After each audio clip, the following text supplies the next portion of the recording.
My very special guest on The Village Voice this time around is Dave Armstrong. G'day, Dave. Hey, how are you? Thanks for having me. It's a great pleasure to do so. And introduced through a member of the village, something that we've been doing now for a decade. And when I look at the work that you're doing through the Living Free movement, it makes me ask a whole bunch of questions. That is, let's go to that first. Where on earth did such an idea come from? Why did the Living Free movement all of a sudden materialize? What happened? Well, basically, it came together. I'd been helping some groups in the background doing some work, and I had a background in owning my own companies and that sort of thing. But a few years ago, I got diagnosed with Hodgkin's lymphoma, and it took me a few months to find and research. I knew I didn't want to do chemotherapy, so I was trying to find alternative medicines and options, and the information was really hard to find. So I started seeing all of these integrative doctors, and you'd pay $1,000 there and $1,500 there. And I ended up with a bunch of information that I thought was critical to share. And so that was the first intent of what we did. And I joined with a guy called Tom Barnett, which you may be familiar with. And Yep. we created a platform called Heal Me. And it was about sharing that. But what I found in this natural health stuff is it wasn't just fixing cancer and those sorts of things. The same philosophies was fixing a whole range of different ailments. And most of what we're taught is actually just getting back to that sort of basic knowledge of what we should be doing with our body and, cleaning our, good water, good food, what we're breathing in, all of those things, and detoxing from all the bad stuff that we've probably either done to ourselves or had done to ourselves over that time. So that was the start of it. We started with Heal Me, and then obviously COVID occurred. Both Tom and myself were involved in sort of lawful stuff as well. We'd previously done some things in that area. And so we started a Lawful Me and helping people, not lose their jobs and that sort of thing across COVID. And that was mostly for our members to start off with. But then the idea came, well, we probably should have these other pillars, these other areas that are sort of part of that idea of self-learning, self-governance, taking accountability, responsibility, that sort of stuff. And that was in the growing area, the spiritual area, and then the education area. So we ended up growing a bunch of platforms, getting a bunch more people coming on to assist with that knowledge. And we created then the Living Free movement. So that was how it all came about. And that came from also like a history of essentially you being in some fairly interesting circumstances. So you've been involved in taking a whole range of adventures around the world. You've been involved in your own kind of sports institute and so on. There's a background essentially of find something and go for it. Yeah. Yeah. So the first thing was when I was a dive instructor up in Brisbane to start off with, and there was an opportunity. Someone walked into the shop and said they were going to a talk down the road about sailing a yacht to Antarctica. And I worked out what time I was finishing work and thought I could turn up to that. And with scuba diving, you're always looking for the next adventure. What's the next Yeah. adventure? So I asked them if we could scuba dive down there. And they weren't really sure, but they had this old video of this Russian dude who'd popped up out of, I think it was actually in the Arctic, and he popped out and all his beard froze instantly as he came out and that sort of thing.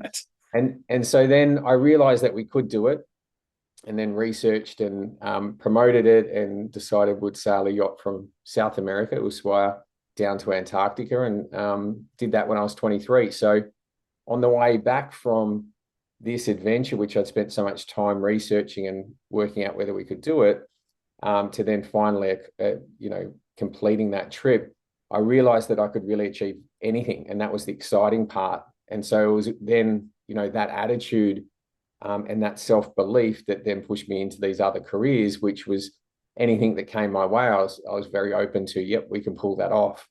And most of the time it took a lot of hard work, but that self-belief and arrogance sometimes, or, that Yeah. added attitude that you're just going to make it happen. And so, yeah, we wanted to start an adventure company down in Melbourne. So we moved down there and then running past a stadium that was being built, I was like, this is a really good place to train people because of all the roads coming in. So it was around that Olympic Park area. So they were building a rectangular stadium called Melbourne Rectangular Stadium, which has now become Amy Park. Makes sense. Yep. And so I made some phone calls, and before I knew it, I was in front of 3 CEO teams there that were going to be based out of this facility. And it was a multi-million-dollar facility. So it was Melbourne Storm, Melbourne Football Club, and Melbourne Victory. And then I negotiated to have access for our training for our adventure clients, and then sort of ended up managing that whole sports campus facility as well. And then that grew into us doing our own sports performance and sports medicine and having multiple facilities around Australia and growing into that. So so it's been that sort of constant journey and until really waking up to what was going on in the world, which then was a sharp turn the opposite direction as to what could I do in that world. Yeah, and that's important. When did that wake up occur? When did that thing happen where you went, hang on a minute, you know, the direction that we're heading somehow doesn't sit. There's something there's something we're not being told here. There's something that's not working here. When did that happen? Yeah, it was the birth of my first daughter. A friend of mine, Nick Patterson, he was actually an athlete of ours, and some people may know him as well. He's quite well known now with all the COVID sort of stuff. But he was posting up on Facebook about vaccination. I thought I actually was hoping that he was crazy, but I thought this responsibility of like, okay, I'll look into it, and I'd vaccinated my first child at birth, and then 2 months, and then it was at 4 months that I started to question this and look into this research, and then looked into it and found what most of us have found when we've looked into it, that it wasn't safe or effective and all of those things, and started to question all of those elements. And as a father, and especially as a new father, that responsibility of making sure that you're protecting your children was the number one. So that unraveled a whole bunch of things and starting to have a look at those elements. And then I sort of went down the anti-child or the child trafficking area was sort of the next area of research and that sort of thing, and seeing how crazy the world was. And then it came to a sort of spiritual encounter. I was basically sitting on an oval. I'd taken my dog for a walk, and I sat in the middle of the oval because I didn't want anyone to hear this prayer. But I basically said, God, if you're God, you should know my background. I've done these adventures. I've done this stuff. I'm here to help if I can, and I'll go to places that others won't. So after that prayer, I thought nothing else of it, and wasn't really that spiritual myself. It was only that idea that I'd seen what evil was occurring, that there must be good. So it was the logic that there must be good. So I'll pray, but I don't want anyone else to hear me. I don't want to be a wacko religious sort of person. Right. Yes. So then, had this prayer, and everything changed from there. We had government contracts that were worth millions of dollars, and they were all removed very quickly. Circumstances that were broad, but my direction personally then changed to the point where I had to pull out of all of those companies and rethink what I was going to do. I joined the board of Empower Movement as part of that sort of process. So I've been with them for about 6 or 7 years, and written up all of their notice of liability stuff and all of that sort of thing. And then I just kept trying to work behind the scenes, helping groups wherever I could, rather than focus on these other areas, which ultimately, in reflection, they gave personal satisfaction and we helped a lot of people, but there was still something about it that didn't feel completely right. It didn't feel like that was my purpose here. And I think all of this has led to now get me onto that purpose. So it's one of those things that we learn along the way. And then I've utilized all of those skills in business and adventure and all of that sort of thing to lead me to what we're doing now. When you say led you to what you're doing now, what are you doing now? I mean, what is the intent of this? Is it to change the world? Is it to change people one by one? Is it to offer an alternative or seek an alternative? What is the purpose that the whole Living Free movement is about? Yeah, it's mostly about coming together to work out what this world's all about, to start off with, work out that we're more powerful than what they want us to know. It's to encourage that we're all powerful beings and we have something to give in that area. Learning about public and private, how we can operate outside and create a new world. That's a big aspect of what we talk about. So we've got these sort of different areas and different experts that will come on so people can help them with trusts or PMAs or that sort of thing.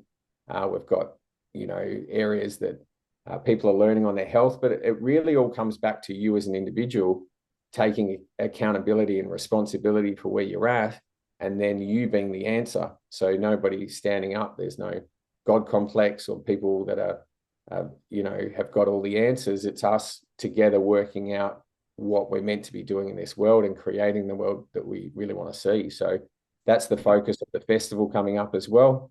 It's all about creating the new.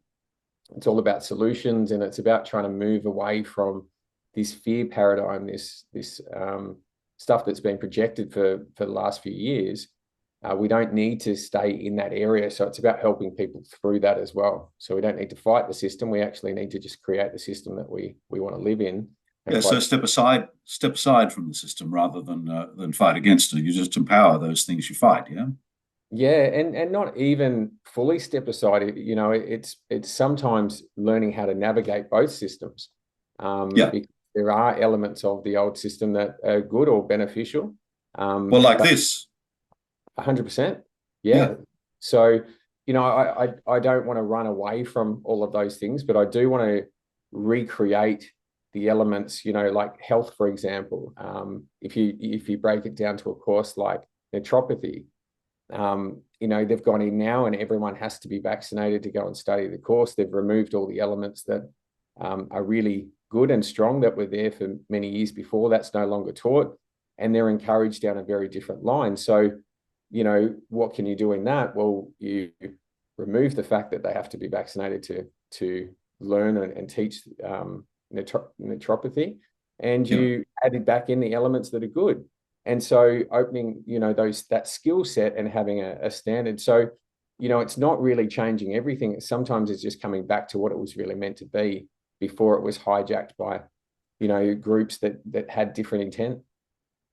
So you've mentioned the jab quite frequently already, and it seems to me that may well have been a solid turning point when steps were taken to say to the citizens of this nation and many nations around the world, you will now do this whether you want to or not.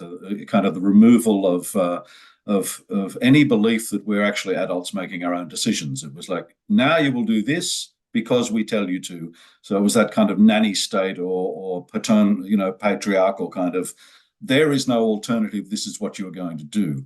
That seems to me like it may have been quite a power point for the work that you're doing.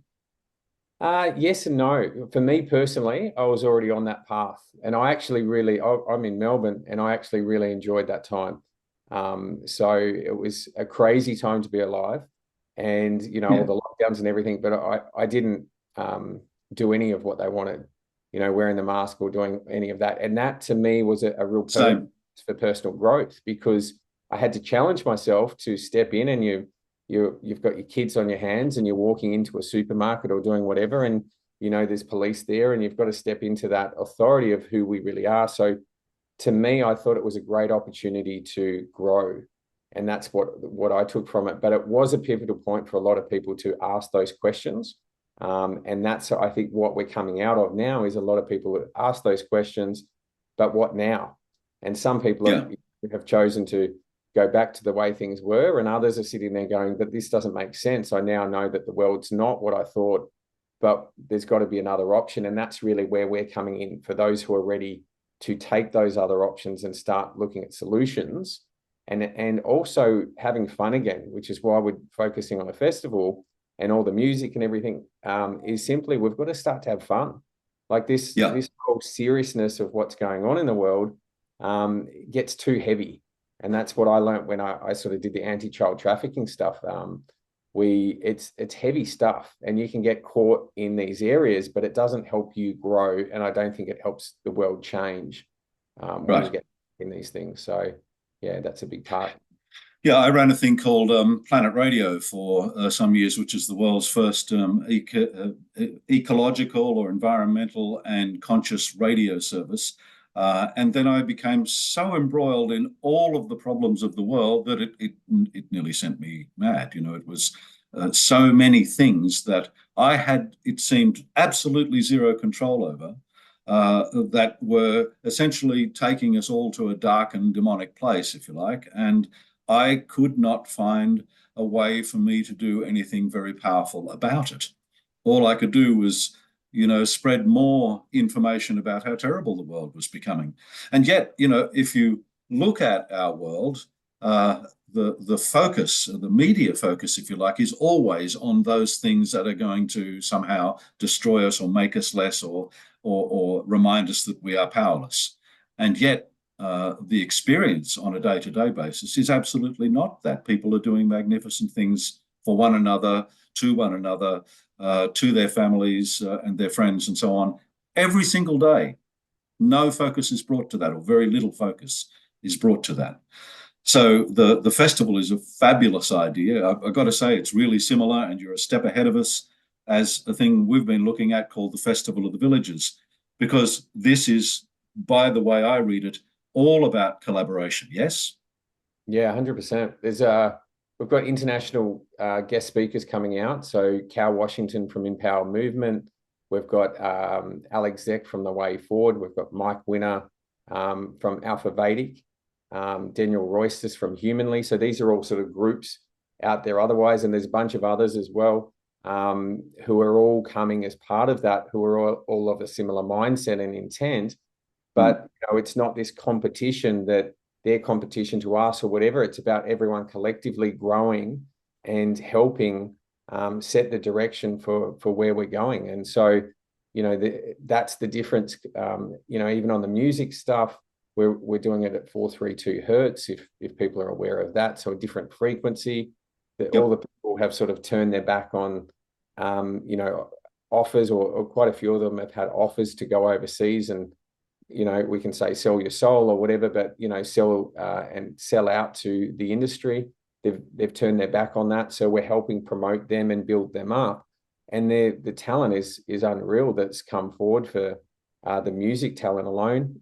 There's going to be workshops, there's light installations and all different, you know, food vans and everything that's coming together. Everyone's camping there, and it's going to be an amazing event. And to me, I'm hoping that has a ripple effect, you know, that goes out around the world, whatever it is. But that coming together with that purpose, focusing on solutions, not talking about the old, create what we want to see and have some fun while we're doing it. It's really fabulous to meet you, because there's a huge alignment with the work that the Village has been doing for the past decade. And I'm sure that we're going to see a great deal more collaboration between the Living Free movement and Village Matrix, which is so in alignment with what you're mentioning. When is this festival? What timing do we have on? So it's August 23rd to 25th. So that's close. Yeah, so Friday, Saturday, Sunday, end of August. It's down in the Pillar Valley in New South Wales, so about an hour and a half south of Byron, about an hour north of Coffs.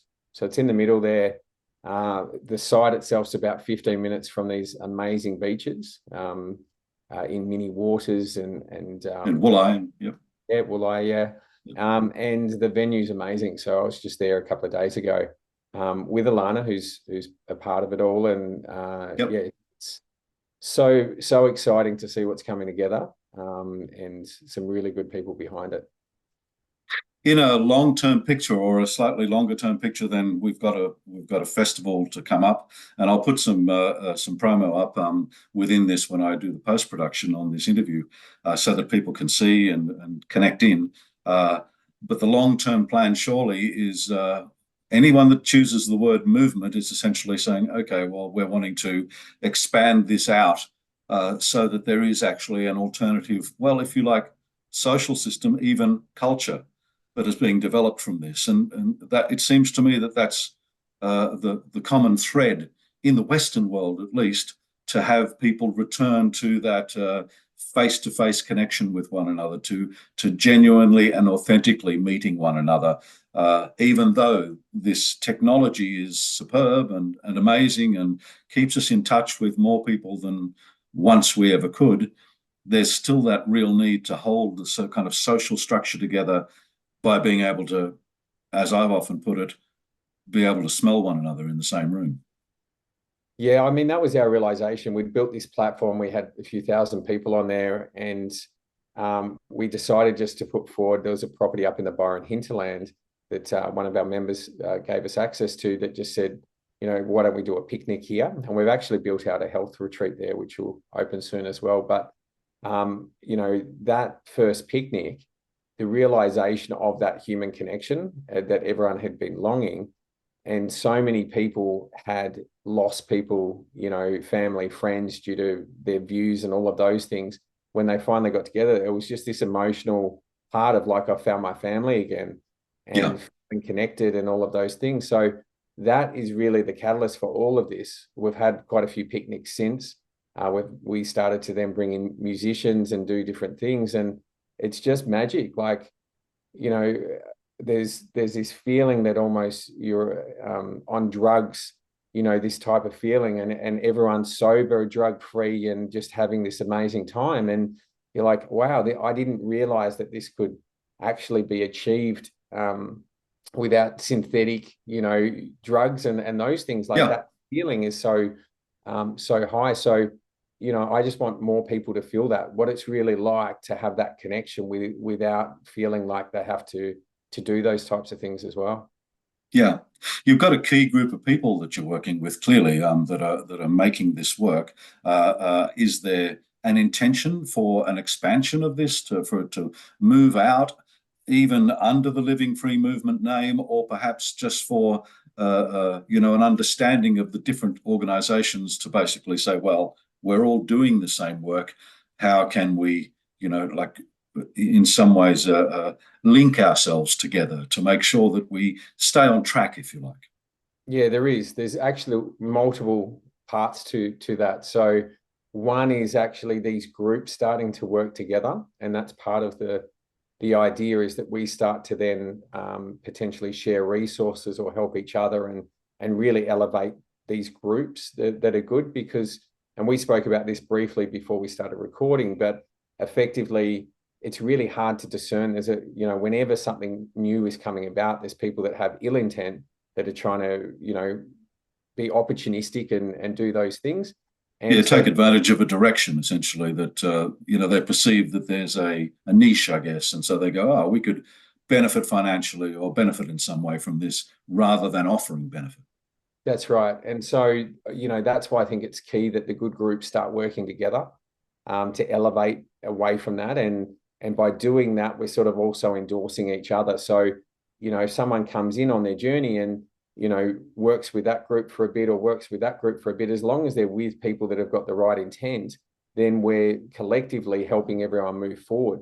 But if we don't start doing that, then there's a lot of people that can be distracting and take them away from what their true calling is, because they've got an ill intent. So that's why I think that's important on that side. On the musician side, it's a non-for-profit event. So the money, any contribution, will go back into helping the musicians and different other things. But the musicians, can't get recording time, for example. So we're going to, pay for recording time and help promote them, so that they're making money without having to sell their souls into the system, and sort of build up the music side.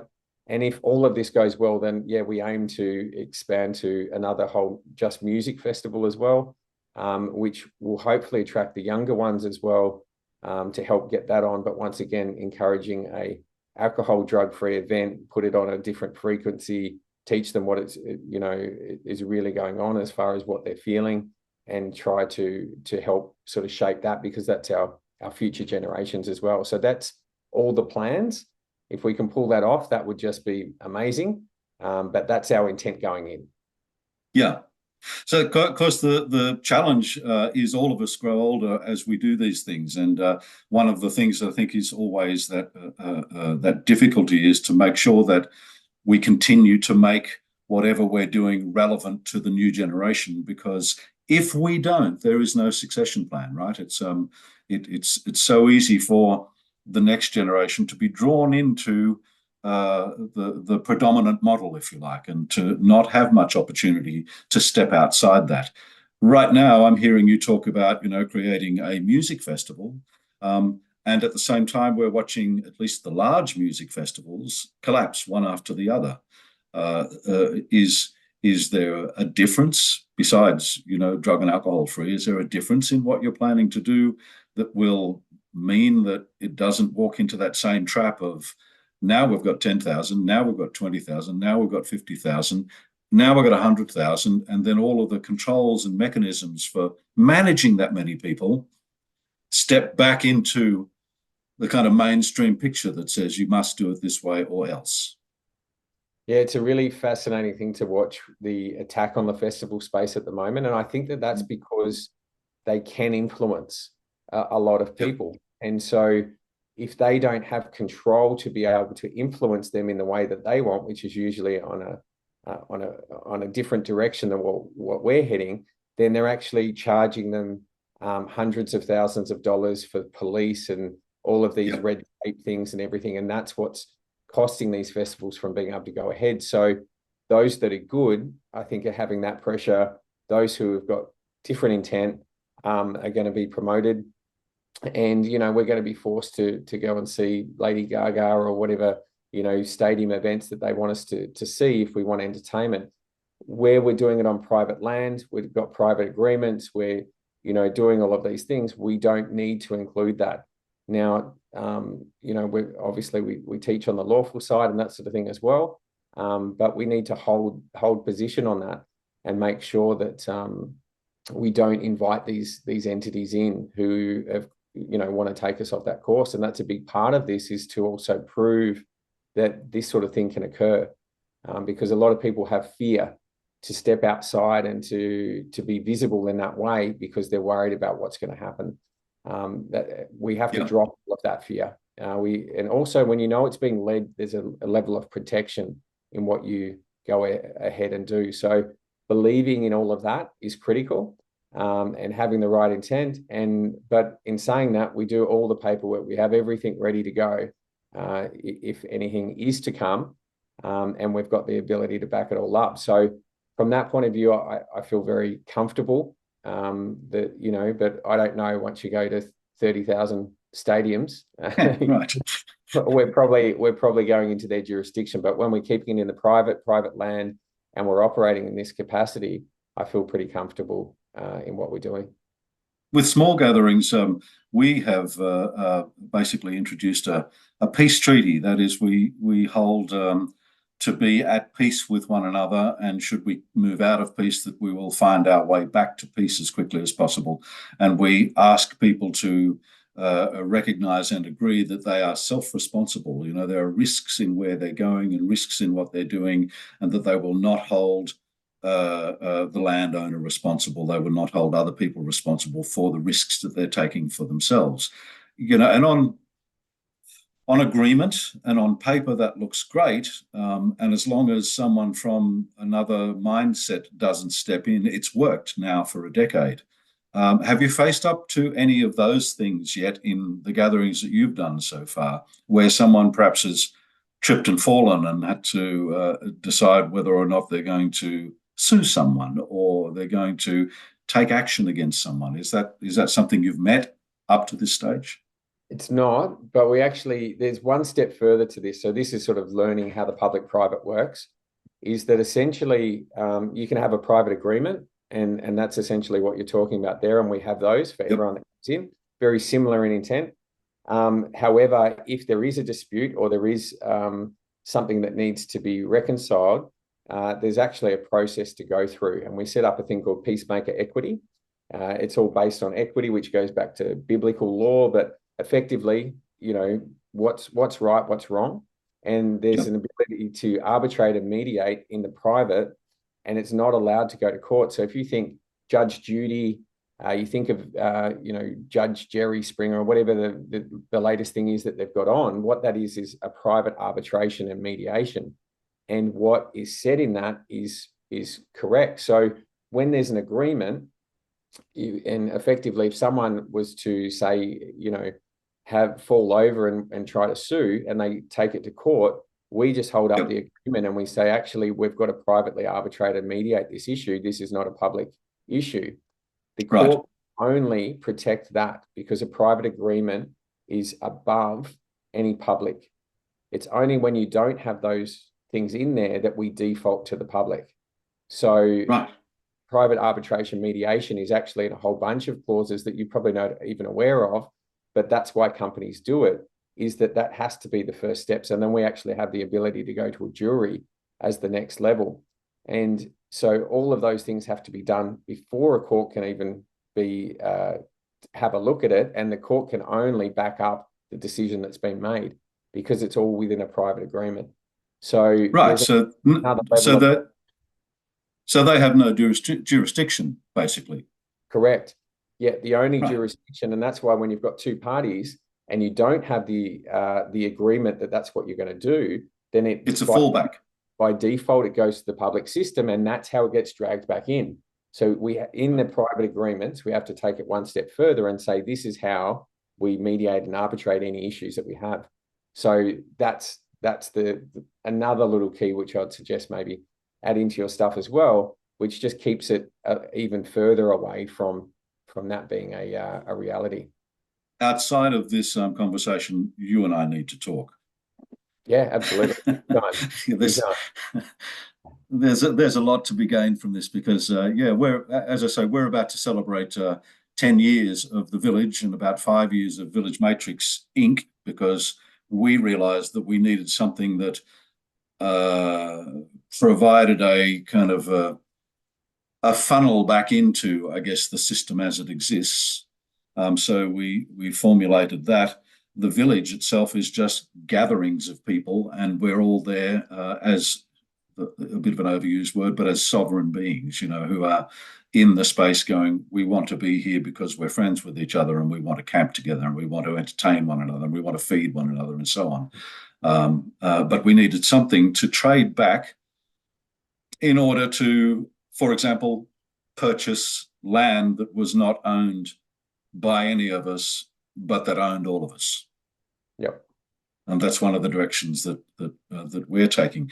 Is there a plan within the Living Free movement to move down that path, to essentially say, well, we're going to take back some property and give ourselves places to actually function in such a fashion where there is no titular head, king or queen that basically says, okay, well, I now have the final say and you need to leave my land? Yes and no. So what we've built, we've got a private property where we're doing health retreats. So we're going to do IV therapy and chronic disease and all of that sort of stuff on this property. So similar sort of concept. And we've had working bees, and we've done a whole bunch of stuff there. That's in the Byron hinterland. We've got some other members who are doing more that intentional community stuff that you're talking about. And I was over there in Perth last weekend with them, helping just to bring some energy in. So, I gave a talk there, and some people came down, and they were part of a working bee, and we had some music, and, just to bring some energy to what they're doing, to help build that out. There's a couple of people that are doing things like that. But then there's a bunch of people who have got properties who are doing similar things. So we're sort of talking about how to collaborate together on a scale where it's like, almost like if shit hits the fan, you've got a place to go. They're being they're doing that sort of thing. But also, the idea of just them getting help on their land. So having events on their properties where it's like you're all helping build these sort of places that are like-minded and safe for you, in those areas. So, that's sort of happening organically, but there's no plan for us personally to get some land and to do that intentional community type stuff at this stage. Great. Well, maybe we can be that particular arm of the effort, because we're definitely moving down that track. And interesting that you mentioned the shit hits the fan scenario. How far do you think we are from that, or are we in the midst of it? I'm not sure, to be honest. It's one of those things that it's like, how deep does it go? I'm not entirely sure. I feel like the people that are living authentically in this way, like I live in Melbourne, and I've tried to escape a few times to northern New South Wales, and we've applied for properties and everything. And my wife or my mother-in-law has got dementia, and we're meant to be looking after her. And so, you know, as much as I want to run away and grow food and do those things, we're here, but I don't feel any immediate sense of danger. And I feel like I would if there is. So I don't feel like that's the case. Now, does that mean it won't be awful for some people? I think it might. But I feel like there's a level of protection for those who are moving that. So maybe our reality will be different to their reality. And so I'm not entirely sure. It could get really bad, but I'm also very optimistic about the future of what we're doing, and that I don't have fear of what's going on. I feel like we're here for this time at this very point to Yeah. what we're doing, and that we need to be led by that. And the more that we can help people authentically get to what their true calling is, the more that reality or that worst case reality is not going to affect us. One of the most powerful things I think that influences that is that we are mostly, drawn into first an education system that says, here are the half a dozen things that we think it's best for you to learn, rather than actually seeking out opportunities for people to learn what's best for them each individually to learn, what really passionately turns them on. And the next step, of course, is that debt or some kind of financial bondage is introduced at a fairly early stage. Borrow for your car, borrow for your first apartment, borrow for your house. You almost have to borrow to rent these days. So you become indentured to a system that says, now we will not let you go, and we will not provide you with any alternative but to stay here and to be here and to essentially largely function in city environments. One of the things that we've met is trying to find a way to say to people, how can we find a way for you to step out of a system that appears to work, but that enslaves you, and generally for quite a long period of time. It's not an easy thing to move out of your house in a Melbourne suburb if you've got a 30-year debt over your head. Are there processes that are teaching people how to, I guess, embrace the possibility of freedom, embrace the possibility of something else? So perhaps that's what the festival is going to begin to do. Yeah, I mean, and to touch on the debt side of things, the translation is debt is sin. And so, Right. when you look at that, debt is sin, sin is debt. And that's one thing that we want to remove ourselves. If you go to a biblical part, it says, "Get out of her, my people, and get out of Babylon," which is the Babylonian system that we're in. So neither a borrower nor a lender be. Yeah. Yeah, so removing that, and through, as I mentioned, losing those companies or going through that process of getting out of that, I had huge amounts of debt, and that was a part that I feel so relieved not to have these days, carrying that weight of debt. Take the yoke off. 100%, and Yeah. I lived in a much nicer house, and I had much nicer cars, and all of these things, but I wasn't happier. And I actually feel much more wealthy now than ever.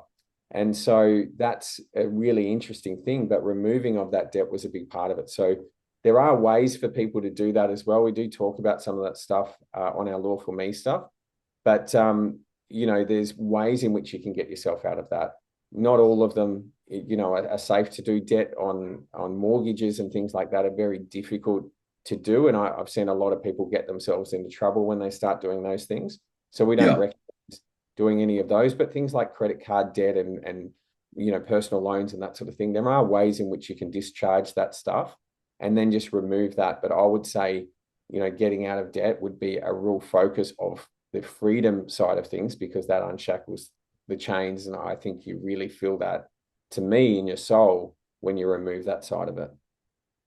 Have you found that in the absence of tying oneself to, I guess, comfort, that to actually experience some discomfort in how one conducts one's life, that a greater comfort, a more internal comfort, arises from that, in that you are actually held. We're actually meant to be here, like every bird and bee and bug and plant and so on. We're part of it, but largely we're trained to think that the only way we can survive well here is by becoming part of that debt system, becoming part of that.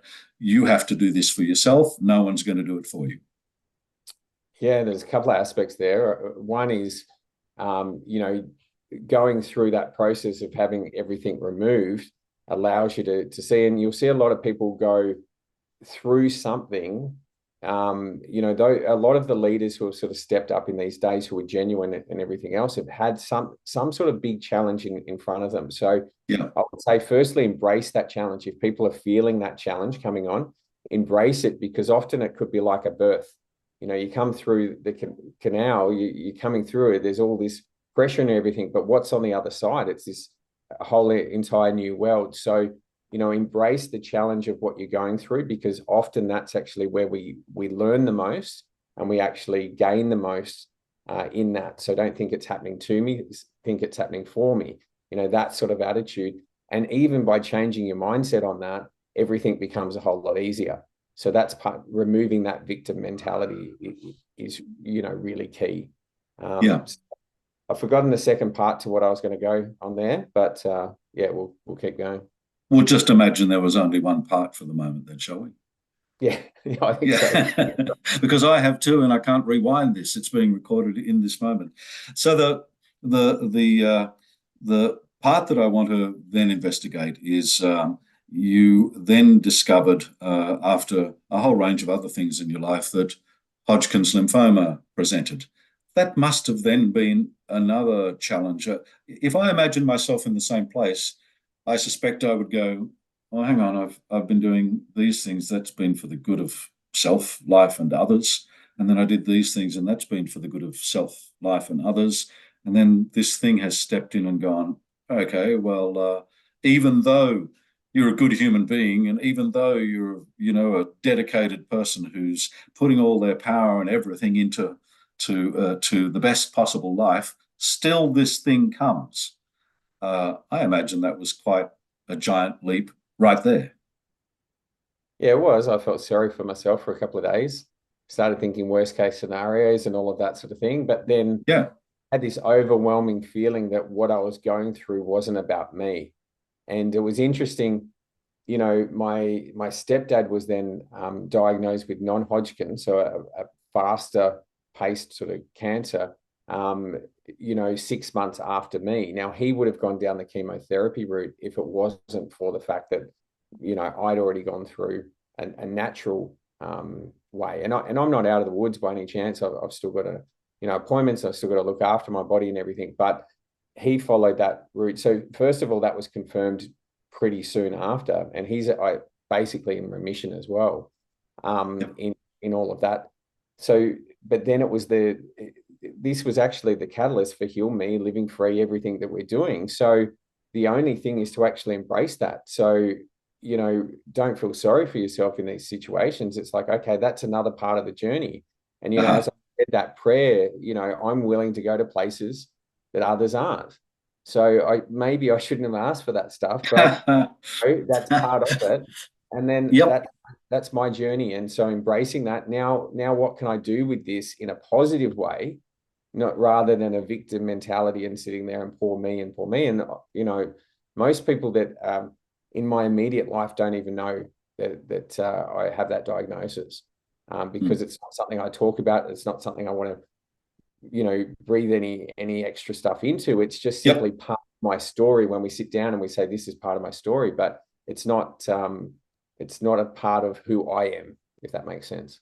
Yes, of course. I watched a short by Eckhart Tolle the other day, and he said something like, "The first step is to be at ease about what is. Why? Because it already is.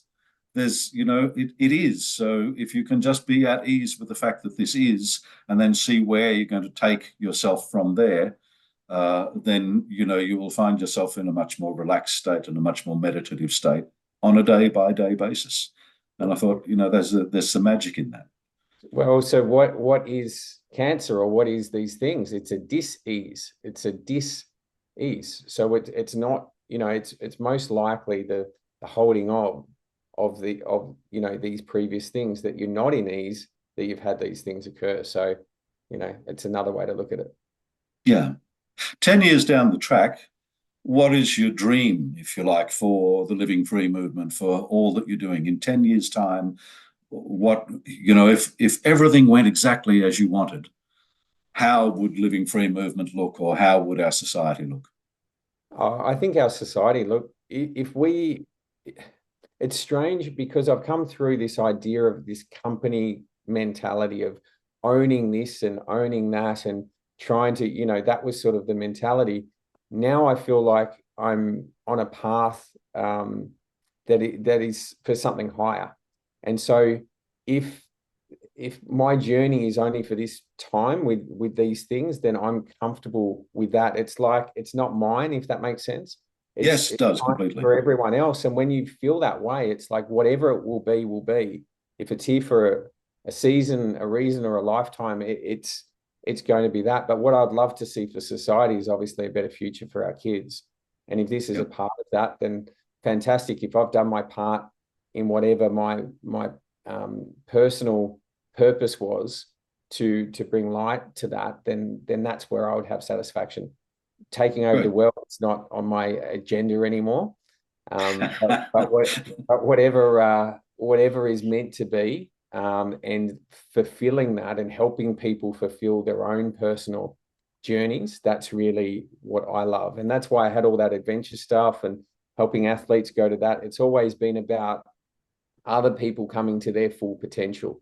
And I think if we help people with that, then the world is a very different place for my kids, and I can be proud of what we've done. Yeah.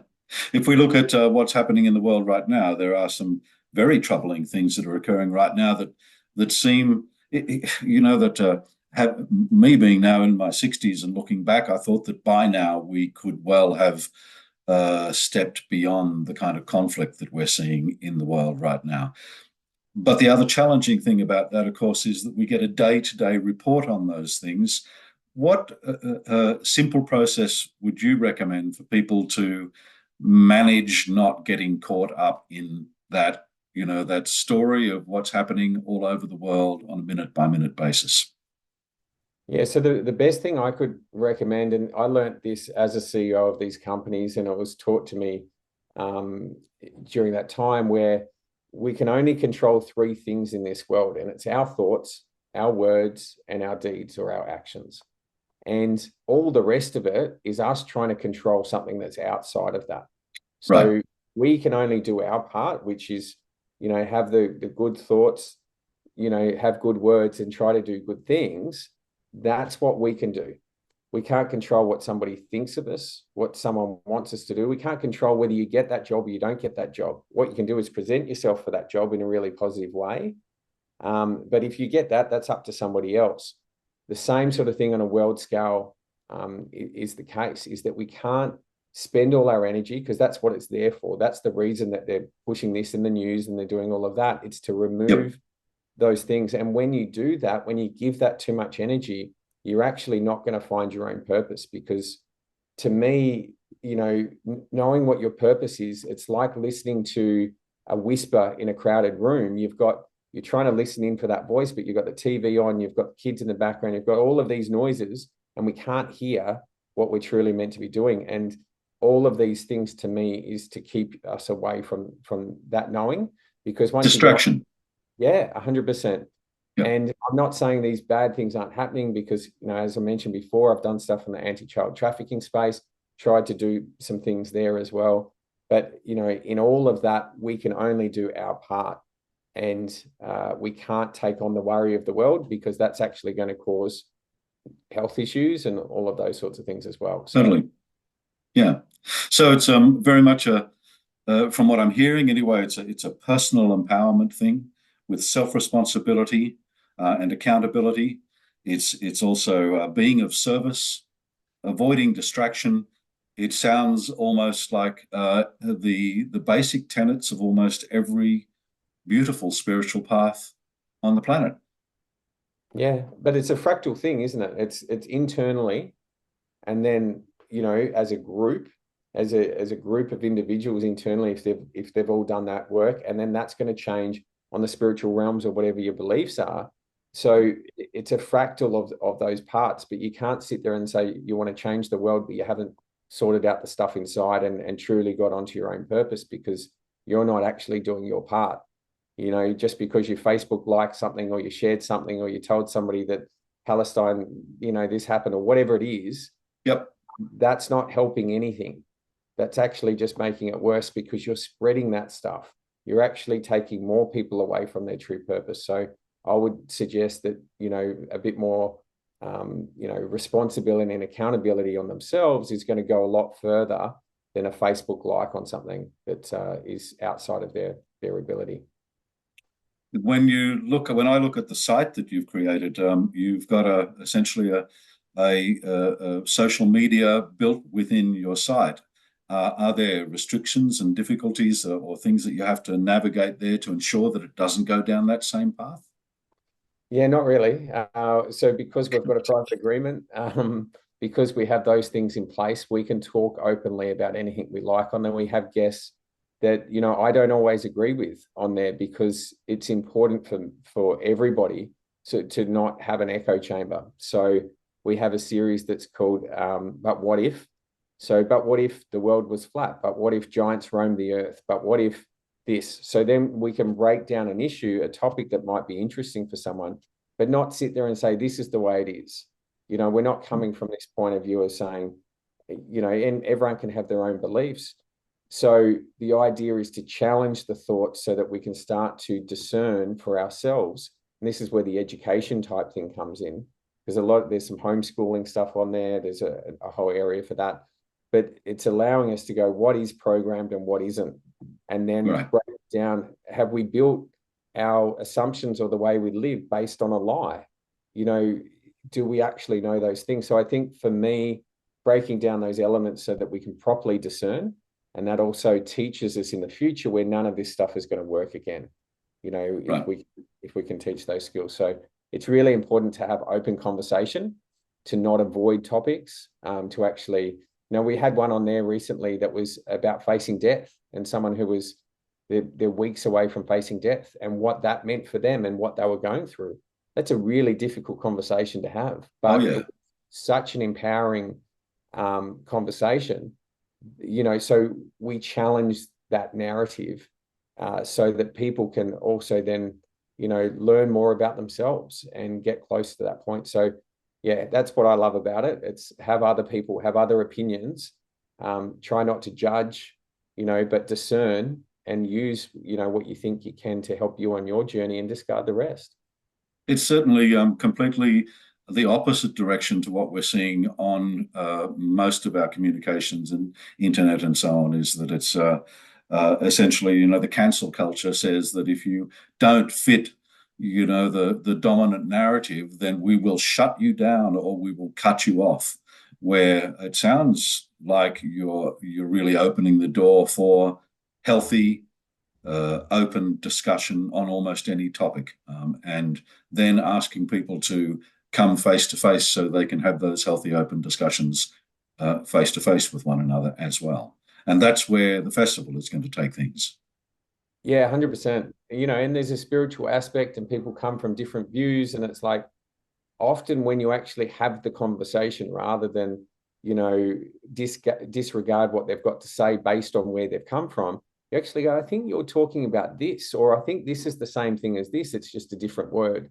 Or, you know, so there's so much that we can learn from those conversations rather than disregarding them. And that's a really important part, because I don't think we're here to judge. I don't think we're here to do that aspect. And that's what we've been taught. It's, this reaction. Sometimes people get, physical reactions to what somebody said. I had to do this and I was like, Yep. standing back a little bit and go, okay, well, why am I triggered by what they've said? What is it inside me that got triggered by that? And, I think that that's a real interesting aspect of internal growth, is to start to go, and it happens to us all. I'm not saying anyone's perfect, but the more that we're open to those conversations, and respectfully do it. And that's the key to it, is that's our rules. It's basically like you have to be respectful to that. Yep. If you're not, then go somewhere else. But that's, and people go, well, that's censorship. No, it's not. It's just a no dickhead policy. It's if you want to behave like that, there's plenty of other places to do that.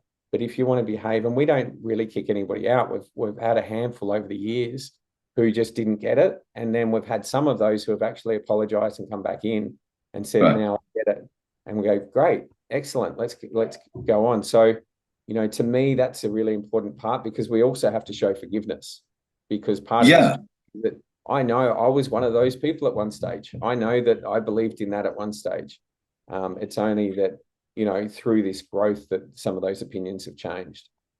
Over the past 10 years, working through the village gatherings, we've also come to a similar thing in the face-to-face environment, where we've had people say, we need to kick this person out, we need to ban this person, we need to, and so on, for all sorts of different reasons. And the thing that we've held to is that no person is ever banned. However, some behaviors are.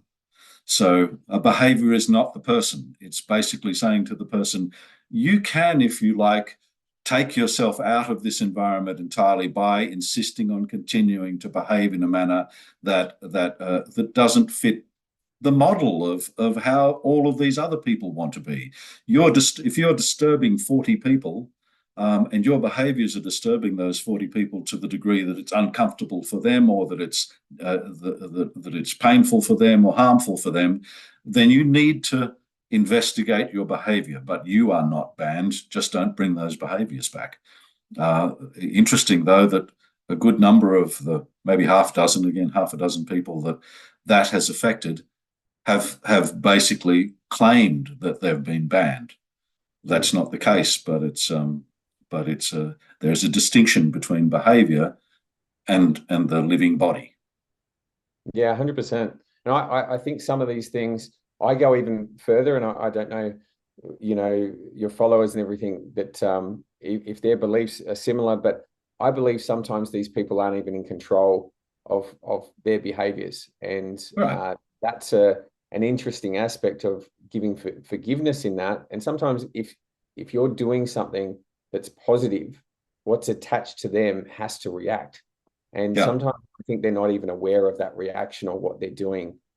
So yeah, it's a fascinating thing. I don't think people have ill intent, but I do think that people have closed themselves off to different ideas, and sometimes things challenge them and trigger them in ways that are not comfortable for a lot of people. And if they can't behave in a set way, then they're not ready yet for the conversations that are occurring. And if they're preventing other people from having that, experience and journey, then that their negative aspect needs to be removed until they're ready.